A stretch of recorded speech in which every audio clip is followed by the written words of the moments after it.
लगिन धराले पावे महुर लगाले आँखी में काजर जाहे हाथे में मेहंदी रचाले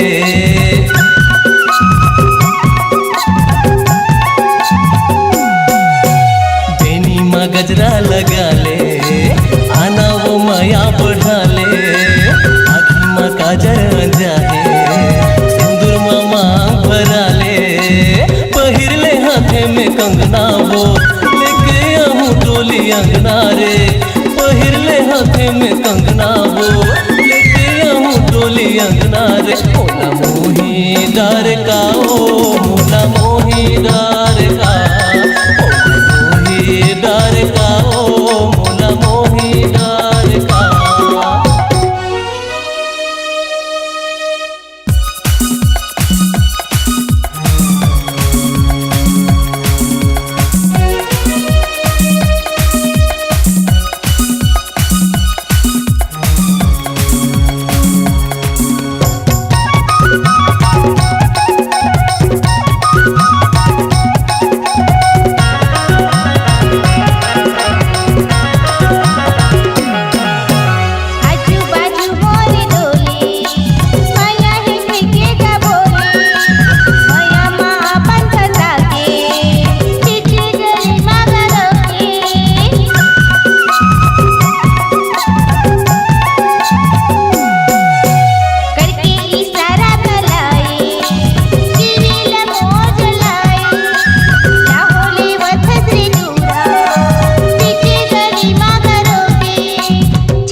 चाहे पाने माँ चिन्हा दे दे मोल निशाने माँ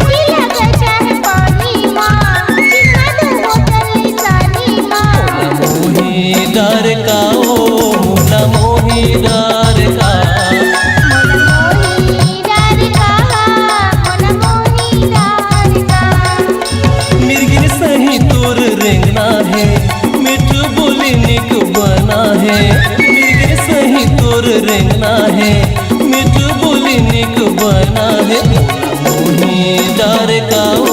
मोला मोही डार का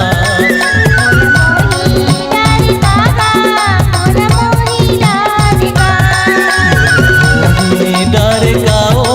मोला मोही डार का।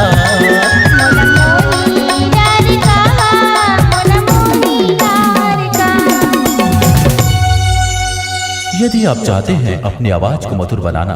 गीतों को साजों से सजाना, के कैसेट रायपुर के माध्यम से जन जन तक पहुंचाना, तो देर किस बात की, चले आइए Swadarpan multi track digital recording studio, Rani Tarai Patan, जिला दुर्ग। और मोबाइल नंबर है 7389407518।